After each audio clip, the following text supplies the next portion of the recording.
Why would you think I'd do that? Why? Why? How about because this is the most important fucking thing to ever happen in the history of the world? How about that? What if the very man who unlocked the secret to the deadliest weapon in history also carried the heaviest burden of guilt? This is the story of Oppenheimer, the father of the atomic bomb whose legacy still divides the world. In 1924, a young Oppenheimer begins his study of physics at Cambridge. During one lab work, he spills reagents, and the teacher tells him to start again. Robert says he has to go to Niels Bohr's lecture, but the teacher orders him to finish his work. After waiting until everyone leaves, he stabs an apple lying on the table with potassium cyanide and then sneaks off to Bohr's lecture. But the next day he comes to his senses and runs to the classroom to get an apple there. He meets Bohr and prevents him from eating. The poisoned apple Bohr is impressed by Oppenheimer's knowledge and advises him to change universities to one that will help him better fulfill his potential. To a meeting where the Senate is considering Louis Strauss for Secretary of Commerce. Strauss is questioned about Oppenheimer and he expresses his negative attitude towards him, claiming that he is linked to communist circles. He also has a personal grudge that dates back to when they first met Strauss as head of the US. Atomic Energy Commission offers Robert a position at Princeton University, but Oppenheimer declines and Albert goes away paying no attention to Strauss finishing his study. In Gingen, Robert attends a lecture by Heisenberg.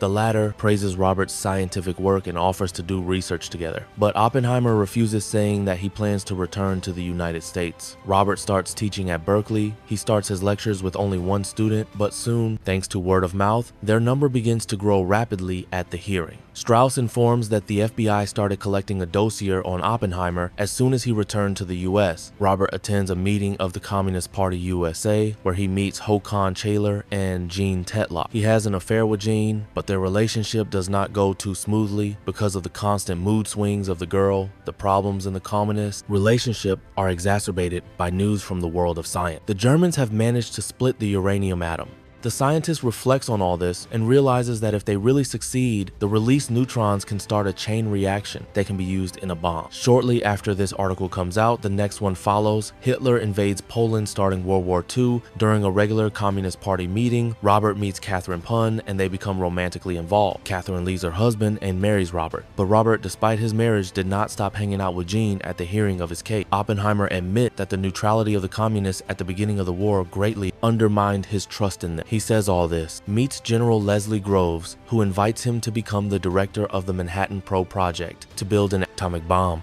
The general is concerned that the Nazis could develop such a devastating weapon, plus they have a huge head start on developing it.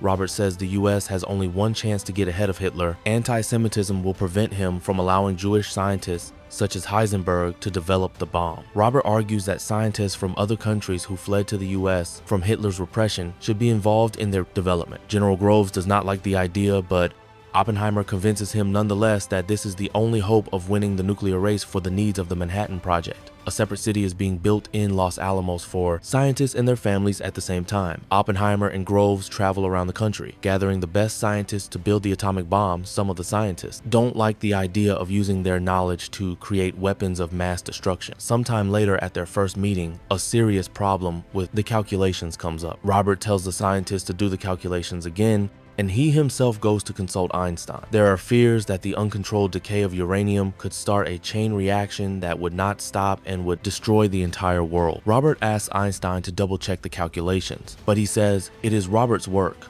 not his. Albert's only parting request is that if these calculations are correct, he will inform the Nazis so that neither side destroys the world back at Los Alamos. Robert is informed that they have double-checked the calculations and the probability of a man-made apocalypse is close to zero. A few months later, Håkan Chayler hints to Robert that it would be a good idea to share their findings with the Soviet Union, but Robert refuses. The events of the movie move back during the hearings on Strauss's nomination as Secretary of Commerce. The Senate announces that a certain scientist will be called to testify Strauss fears. In 1954, events go back in time again at a meeting in Los Alamos. Scientists discuss the destructiveness of the atomic bomb, and one of the scientists proposes the idea of a hydrogen bomb, which would be hundreds of times more powerful than the atomic bomb. But since it would still have to be based on the atomic bomb, they decide to shelve this idea. In 1949, discussing the first nuclear bomb test by the Soviet Union, Oppenheimer proposes to start negotiations with the Soviets to settle nuclear armament. But Strauss proposes to start building a hydrogen bomb to have an advantage over the Soviets. Back in 1943, General Groves comes to Robert and reprimands him for traveling with another scientist to a different branch of the Manhattan Project. He demands that secrecy protocols be followed and that each employee know only what they are working on at the hearing. However, the general expresses his firm belief that despite repeated violations of security protocols, relationship with Jean is also called into question, and it is shown in flashbacks that he continued their affair. He confesses the affair to Catherine, who is present in the room, and she leaves the following witness, Colonel Boris Paj, who was responsible for the secrecy of the Manhattan Project.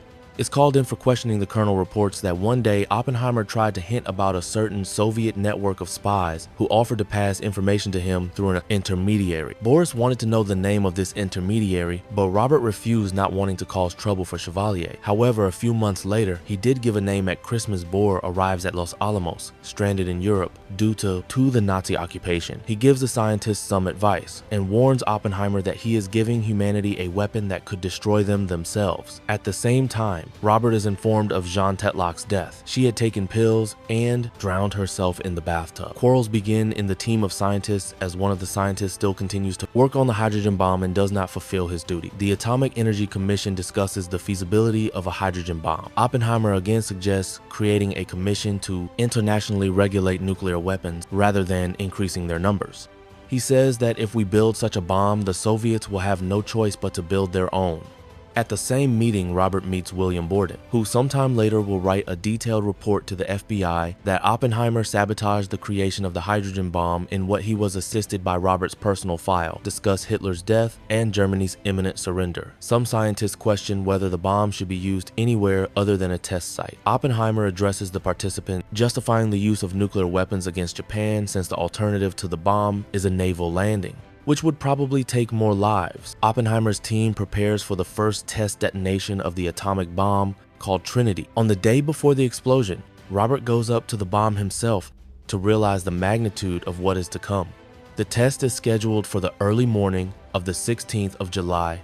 Oppenheimer and Groves spend a sleepless night in the bunker, fearing that the explosion could, in theory, destroy the entire world. The team stocks up on sunglasses and welding glasses to witness the blast for themselves. The timer counts down the final seconds, ratcheting up the tension. A blinding flash. A streak of light pierces the dark sky, turning night into day, and now I am become death. The destroyer of worlds, the test is a success, and an enthusiastic crowd congratulates Oppenheimer soon. The scientists build 2 more bombs and send them to the military. Robert begins to be tormented by moral dilemmas about using such a powerful weapon against humans. President Truman's speech about the nuclear bombing of Hiroshima and Nagasaki is broadcast on the radio. Everyone rejoices as the war will soon be over, but Oppenheimer begins to suffer a guilty conscience because of the victims. He gives a fiery speech to the team, but at the same time, he imagines how the bomb will incinerate everyone. His picture is printed on the cover of Time, and he is even invited to a reception with the President Truman. Initially congratulates him on developing the bomb, but when Oppenheimer says he has blood on his hands, Truman gives him a handkerchief and tells him to wipe it off, then banishes him and calls him a crybaby. Years later at the hearing, it is revealed that after the war, Oppenheimer spent all his efforts to contain the US nuclear capability. This leads to a conflict of interest with Strauss, who uses his connections to repress Robert's loved ones. It becomes clear that it was Strauss who leaked Oppenheimer's dossier to Borden and also arranged a closed hearing on Robert's case in